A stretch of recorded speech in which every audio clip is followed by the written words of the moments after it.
Bismillahirrahmanirrahim. Memang buku ini membahas tentang al-wa'ad wal-wa'id.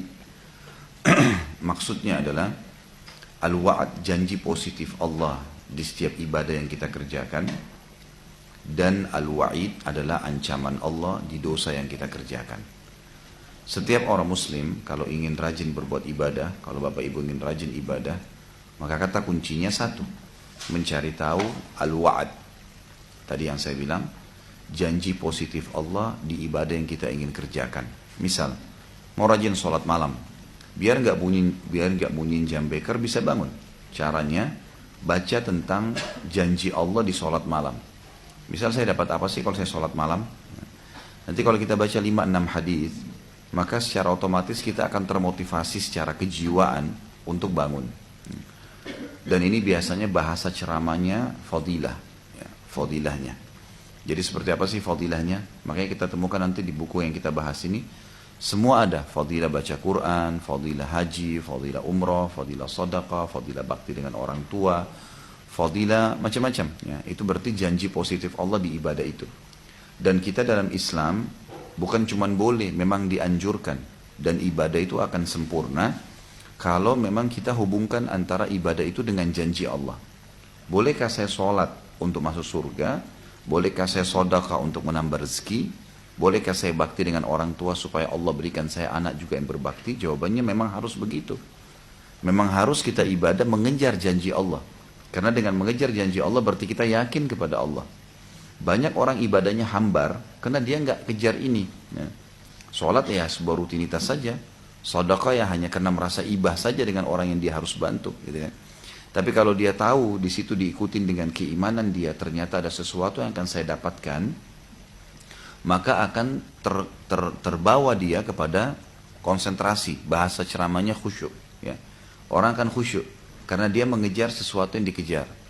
Seperti misalnya nanti kita bahas misalnya bab sholat, akan ada bagaimana caranya supaya konsentrasi atau khusyuk.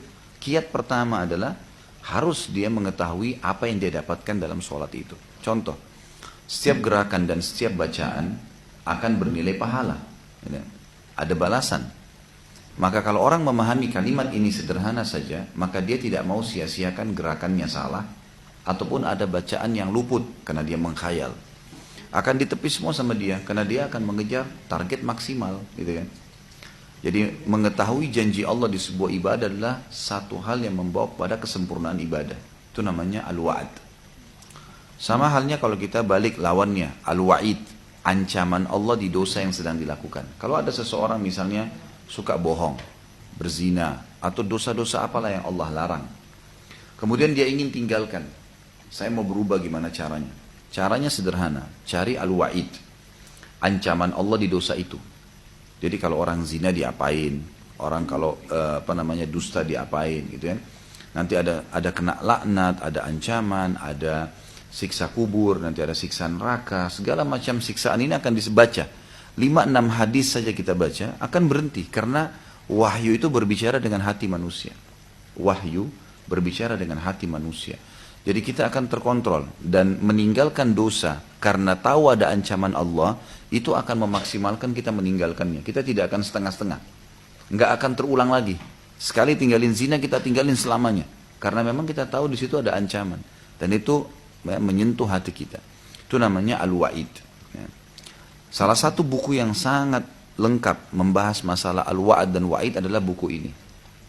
Makanya buku ini saya pilih kemarin karena memang buku ini belum kita bedah, ya, saya di pengajian saya yang lain, dan buku ini memang sudah sangat masyhur, hampir mungkin salah satu buku yang dalam hampir semua bahasa ada buku ini, dalam bahasa Inggris, bahasa Perancis, dalam seluruh bahasa, bahkan dalam bahasa-bahasa negara terpencil pun di Afrika sudah diterjemahkan.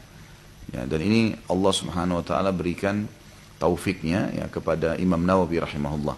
Beliau seorang ulama yang meninggal masih umur di bawah 40 tahun dan belum menikah karena sibuk dengan tutut ilmu. Saking cintanya dengan ilmu sampai dikatakan beliau kalau tidur malam hari sambil berdiri, sandarin di tubuhnya di tembok, kaki kanannya dilipat, disandarkan ke tembok dan kaki kirinya berdiri. Lalu beliau sambil pegang buku, sambil tidur. Kalau bangun baca buku. Ya. Sampai seperti itu dia membaca buku. Makanya karya tulisnya sangat banyak. Beliau lebih daripada 40 judul buku, semua tulisan beliau. Dan buku-buku yang sangat bermanfaat. Di antaranya buku yang kita pelajari ini. Ya, buku yang kita pelajari salah satu buku beliau. Buku ini berjudul Riyadus Shalihin. Riyad itu artinya taman. Ya. Jamak daripada Raudhah. Yang berarti taman. Shalihin jamak daripada orang-orang saleh. Ya, maksudnya adalah taman-taman yang sejuk bagi orang